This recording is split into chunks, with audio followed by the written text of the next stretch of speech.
बिस्मिल्लाहिर्रहमानिर्रहीम अस्सलामु अलैकुम।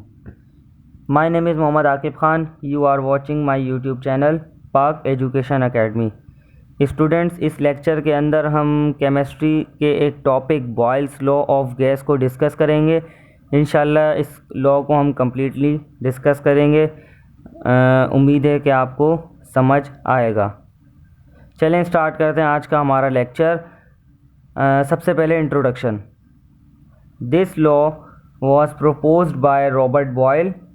This law shows relationship between pressure and volume of a gas. ये लॉ हमें किसने दिया? सबसे पहले ये लॉ दिया किसने? इस लॉ के जो है किसने इंट्रोड्यूस कराया? वो थे रॉबर्ट बॉयल।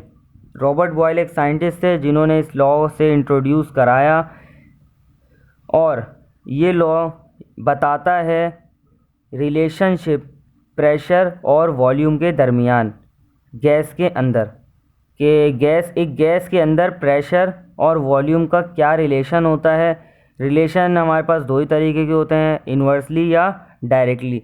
इन्वर्सली रिलेशन का मतलब होता है एक चीज़ बढ़ाएंगे तो दूसरी चीज़ भी बढ़ेगी, एक चीज़ कम करेंगे तो दूसरी चीज़ भी कम होगी। और इन्वर्सली प्रोपोर्शनल का जो रिलेशन होता है, इसका मतलब होता है एक चीज़ बढ़ाओ और दूसरी चीज़ कम हो जाए, एक चीज़ कम करो दूसरी चीज़ बढ़ जाए। ये था इन्वर्सली प्रोपोर्शनल। डायरेक्टली प्रोपोर्शनल क्या है? एक चीज़ बढ़ाओ दूसरी चीज़ भी बढ़ जाए। ये था डायरेक्टली और इन्वर्सली प्रोपोर्शनल का कॉन्सेप्ट। उम्मीद है आपको क्लियर हो गया होगा। अब इसका स्टेटमेंट क्या है?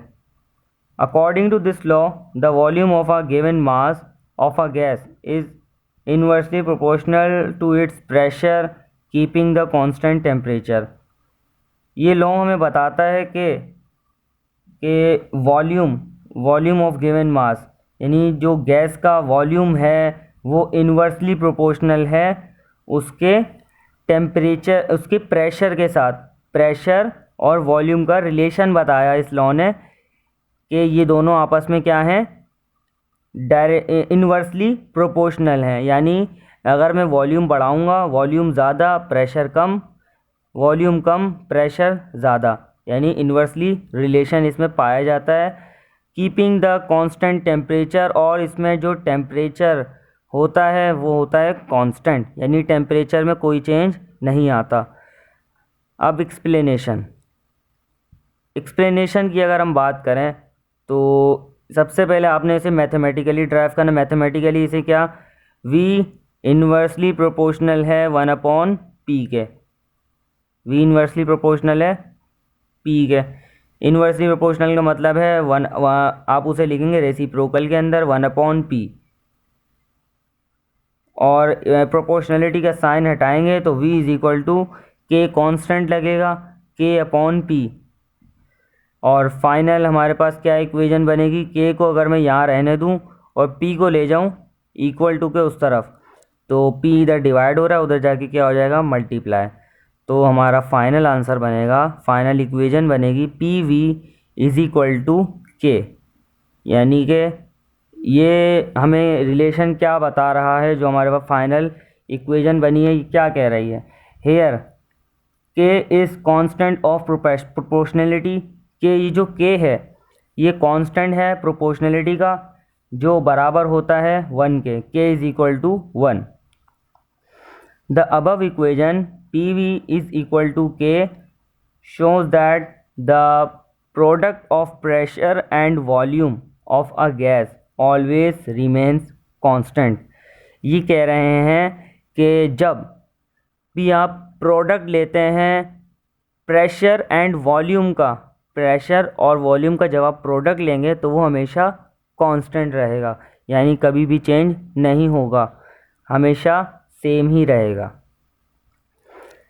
डेरिवेशन, इसकी डेरिवेशन कुछ इस तरह होती है कि इनिशियल स्टेट के अंदर प्रोडक्ट वही P V is equal to K. Initial state में क्या होता है? 1। पहली कंडीशन है तो आपने 1 लिख दिया, P1 V1 is equal to K. Final state में आपने क्या लिखा? P2 V2 is equal to के। अब आपने दोनों इक्वेशन को क्या कर लिया? कंपेयर कर लिया, आमने सामने लिख दिया। P1V1 is equal to P2V2। This is your final equation.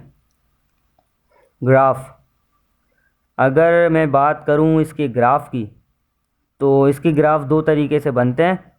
एक तो इस तरह कि मैं ग्राफ बनाऊं V और P के दरमियान। V और 1/P का अलग बनेगा, V और P का अलग बनेगा, क्योंकि V इन्वर्सली प्रोपोर्शनल है P से। V बढ़ाऊंगा तो P भी कम होगा, तो इसका ग्राफ बनेगा पैराबोलिक कर्व। अगर इसके थ्योरी में क्या लिखा हुआ है, the graph between V and P is parabolic curve which shows that both quantities are inversely proportional to each other. वही बात जो मैंने आपको बताया वही लिखी हुई है। और सेकंड, आप इसका ग्राफ देख सकते हैं, graph between V and 1/P। V directly proportional है 1/P के, और जब भी कोई डायरेक्टली प्रोपोर्शनल होता है कोई भी रिलेशन, तो उसका जो ग्राफ बनता है वो बनती है स्ट्रेट लाइन।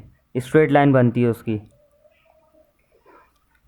लिमिटेशन, अगर मैं बात करूं इस लॉ के लिमिटेशन की,